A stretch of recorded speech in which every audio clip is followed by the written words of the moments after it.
सत श्री अकाल दोस्तों, तुहाडे अपने चैनल माइंड कोच दे विच तुहाडा स्वागत है। अज गल करांगे करंट अफेयर के एक टॉपिक स्पोर्ट्स की। तो मोस्ट इंपॉर्टेंट MCQ जो स्पोर्ट्स नाल रिलेटेड पता होने चाहिए ने 2023 दे, अज उन्हां दी गल करांगे। तो बिना देरी शुरू करते हैं। देखो, पहला क्वेश्चन है कि which team won the title of 2023 women's premier league. तो वोमेन प्रीमियर लीग का जो टाइटल है वो किस टीम ने जिहड़ा है वो जितया है। तो देखो, ये टीम है मुंबई इंडियन। तो इसका जो राइट आंसर है वो बनेगा तुहाडा ए। ठीक है, मुंबई इंडियन ने ये जिहड़ा जितया। और अगर तुहानू रनर अप पूछ लें, अगर तुहानू रनर अप पूछ लें तो वो बनेगी दिल्ली कैपिटल। तो ये भी तुसी याद रखने, दिल्ली कैपिटल नू हरा के ही मुंबई इंडियन ने जिहड़ा सीगा वो वोमेन प्रीमियर लीग जिहड़ा है वो जितया। क्वेश्चन ये भी आया कि ये कित्थे होया। तो याद रखियो होस्ट कंट्री किहड़ी है इसकी। तो इसकी जो होस्ट कंट्री बनेगी वो बनेगी इंडिया। ठीक है, इसनू स्पॉन्सर किसने किया है? स्पॉन्सर तो वो किया है टाटा ने। ये भी याद रखना इंपॉर्टेंट है, किसने स्पॉन्सर किया? तो टाटा ने इसनू जिहड़ा हैगा वो स्पॉन्सर किया है।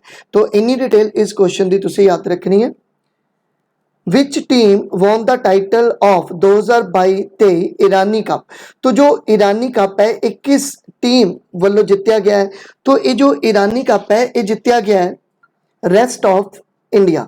ठीक है, तो रेस्ट ऑफ इंडिया तुसी टीम देख सकते हो। और ये वॉन हुई है और इसने किस टीम नु हराया? तो देखो, रनर अप कौन रहा? तो याद रखना रनर अप रहे मध्य प्रदेश। मतलब मध्य प्रदेश नु डिफीट करके रेस्ट ऑफ इंडिया ने जिहड़ा सी वो ईरानी कप दा टूर्नामेंट जिहड़ा है वो जितया सीगा। ठीक है, तो वो एक किनवा ईरानी कप सीगा? तो 59th ए ईरानी कप सी जिसनू जिहड़ा सी वो रेस्ट ऑफ इंडिया ने जिहड़ा है वो जितया हैगा। तो नेक्स्ट चलते हैं। विच team won the title of 2022-23 Santosh trophy. तो देखो, जो संतोष ट्रॉफी है तो इस संतोष ट्रॉफी नु किसने जितया है? तो देखो, संतोष ट्रॉफी किस टीम वालों जीती गई है? तो वो है अपने कोले कर्नाटका। तो इसका जो राइट आंसर बनेगा वो बनेगा कर्नाटका। ओके, और संतोष ट्रॉफी का जो एडिशन सीगा, ठीक है, ये भी तुसी याद रखना है 76th एडिशन सी इसका। और चैंपियन जो रही वो रही कर्नाटका। और रनर अप कौन रहा? मतलब किसने किसनू डिफीट किया गया? तो रनर अप के विच तुहानू मिलेगी मेघालय। ठीक है, तो मेघालय नू डिफीट करके कर्नाटका ने जिहड़ा सी संतोष ट्रॉफी जिहड़ी है वो अपने नाम कीती है।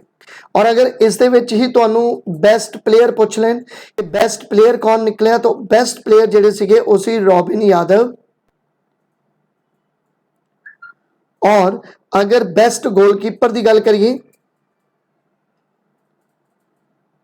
तो बेस्ट गोलकीपर सीगे रजत पॉल। ठीक है, रजत पॉल बोलते हैं, रजत पॉल। ठीक है, और ये अगर आप संतोष ट्रॉफी की गल करिए किस नाल संबंधित है? तो फुटबॉल नाल संबंधित है। ये भी सीधा साधा क्वेश्चन जिहड़ा वो आ सकता है। What is the rank of India in FIFA men's ranking? तो जो FIFA दी मैन दी जो रैंकिंग आई है उस दे विच जो इंडिया है इसका जो नंबर है, इसका जो रैंक है वो कितना है? तो देखो, इसका रैंक है 101वां। ठीक है, मतलब 101 नंबर ते मतलब जिहड़ा हैगा इंडिया रैंक कर रहा है इस समय, याद रखना है। और फर्स्ट रैंक किहदा हैगा? तो फर्स्ट रैंक है तुहाडे कोले अर्जेंटीना दा, अर्जेंटीना। और सैकेंड रैंक जिहड़ा हैगा वो हैगा फ्रांस का। ठीक है, जानी कि इंडिया का अगर रैंक की गल करिए तो यह है 101। ठीक है, तो इन्नी डिटेल इस क्वेश्चन की तुसी याद रखनी है। नेक्स्ट है who became first female umpire in men's T20 match. तो T20 मैच जो मेंस का है उन्होंने विच जो फीमेल अंपायर बनी है वो कौन बनी है? तो वो बनी है किम कॉटन। तो ये काफ़ी नाम इंपॉर्टेंट हो सकता है, तो इस करके इसनू चंगी तरह याद जिहड़ा हैगा वो रखना है। ठीक है, तो एक क्वेश्चन पूछा जा सकता है कि किम कॉटन कित्थों दी है, किस कंट्री दी है? तो ये किस कंट्री दी है भी? ये है अपने कोले न्यूजीलैंड। ठीक है, तो न्यूजीलैंड दी है। तो next, what is the rank of India in FIFA mains ranking? तो एक क्वेश्चन शायद रिपीट हो गया। तो इसका राइट आंसर आप देखिया सीगा, इसका राइट आंसर है 101। who became the fastest player to score 6000 run in IPL। तो IPL ਦੇ ਵਿੱਚ 6000 ਰਨ ਬਣਾਉਣ ਵਾਲਾ ਫਾਸਟੈਸਟ ਪਲੇਅਰ ਜਿਹੜਾ ਹੈ ਉਹ ਕਿਸ ਨੂੰ ਘੋਸ਼ਿਤ ਕੀਤਾ ਗਿਆ ਹੈ? तो वो है डेविड वार्नर। तो इसका जो राइट आंसर बनेगा वो बनेगा बी। ठीक है, और ए दिल्ली कैपिटल दे कैप्टन सी। ठीक है, लेकिन ये प्लेयर कित्थों दे है ये तुसी मैनू कमेंट करके दसना है। Who has won the Asian billiards title recently. तो जो एशियन बिलार्ड्स टाइटल है रिसेंटली ये किसने वॉन किया है, किसने ये जितया है? तो देखो ये जितया है पंकज अडवाणी ने। तो याद रखना है पंकज अडवाणी ने मतलब जिहड़ा हैगा ये एशियन बिलार्ड्स टाइटल जिहड़ा वो जितया हैगा। और इसने डिफीट किसनू किया सीगा? तो ब्रजेश दमनी नू डिफीट किया। तो next, who won the BBC Indian sports women of the year for 2022। तो 2022 दी जो BBC इंडियन स्पोर्ट्स वोमेन रही वो कौन रही? तो वो सी मीराबाई चन्नू। ठीक है, मीराबाई चन्नू तुहानू पता ही है मणिपुर तो है और वेट लिफ्टर है। ठीक है, ये भी तुहानू पता ही है कि ये वेट लिफ्टर है। ठीक है, और इन्होंने टोक्यो ओलंपिक दे विच केड़ा मैडल जितया सी? तो वो सी सिल्वर मैडल। ठीक है, ये तुसी याद रख लो। और तुहानू पता ही है कि मणिपुर दे विच जो है वो काफ़ी कह लो कि लड़ाई हो रही है या कह लो कि एक विद्रोह हो रहा है। ठीक है, ट्राइबल दे विच एक वायलेंस हो रहा है जिहड़ा। ठीक है, और उत्ते जो आर्टिकल इनवोक कर दिता गया उत्ते 355 जिहड़ा वो इनवोक किया गया। ये भी काफ़ी इंपॉर्टेंट क्वेश्चन है, याद रखियो किते ना किते पुछणगे। Which country won maximum gold medal at women's world boxing championship 2023। तो किस कंट्री ने मैक्सिमम गोल्ड मेडल जीते हैं वोमेन्स वर्ल्ड बॉक्सिंग चैंपियनशिप 2023 दे विच?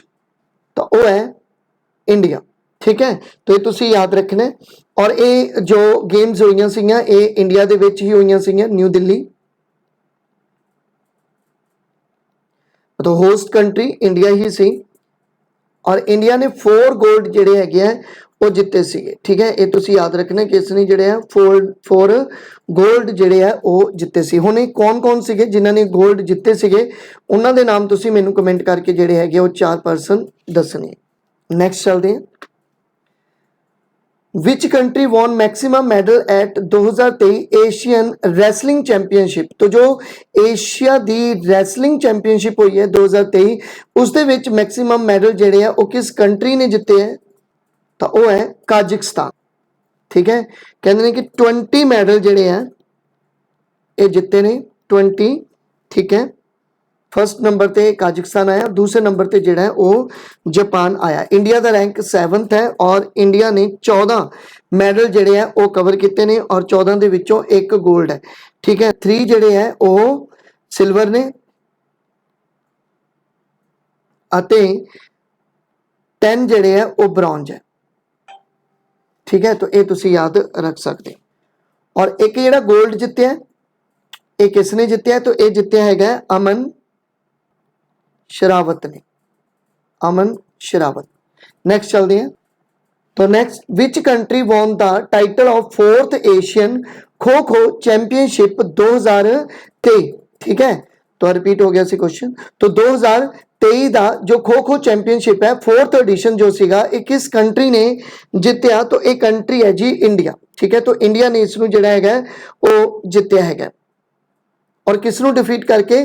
तो जो रनर अप रही वो नेपाल रही, नेपाल नू डिफीट करके जिहड़ा सी इंडिया ने 4th Asian kho kho championship 2023 जिहड़ा वो जितया हैगा। तो नेक्स्ट चलते हैं, who has won the mains single title at the 2023 Swiss open. तो स्विस ओपन 2023 का जो मेन्स सिंगल टाइटल है ये किसने जितया? तो ये कोकी वतनबे ने जितया जो कि जापान तो है। नेक्स्ट चलते हैं, who became the fastest player to take 100 wicket in IPL। तो IPL दे विच 100 विकेट लैन वाला फास्टेस्ट प्लेयर जिहड़ा है वो केड़ा बने है? तो वो बने हैं काहिसो रबादा। ਤੋ thank you for watching. Please ਮੇਰੇ ਚੈਨਲ ਨੂੰ ਸਬਸਕ੍ਰਾਈਬ ਕਰ ਲਓ, ਬੈਲ ਆਈਕਨ ਨੂੰ ਪ੍ਰੈਸ ਕਰ ਲਓ ਤਾਂ ਜੋ ਆਉਣ ਵਾਲੀਆਂ ਵੀਡੀਓਜ਼ ਦੀ ਨੋਟੀਫਿਕੇਸ਼ਨ ਤੁਹਾਨੂੰ ਟਾਈਮ ਸਿਰ ਮਿਲ ਜਾਣ। ਤੁਸੀਂ ਮੈਨੂੰ ਫੋਲੋ ਕਰ ਸਕਦੇ ਹੋ YouTube ਤੇ, Instagram ਤੇ, Facebook ਤੇ ਅਤੇ Telegram ਤੇ। ਤੋ ਥੈਂਕ ਯੂ।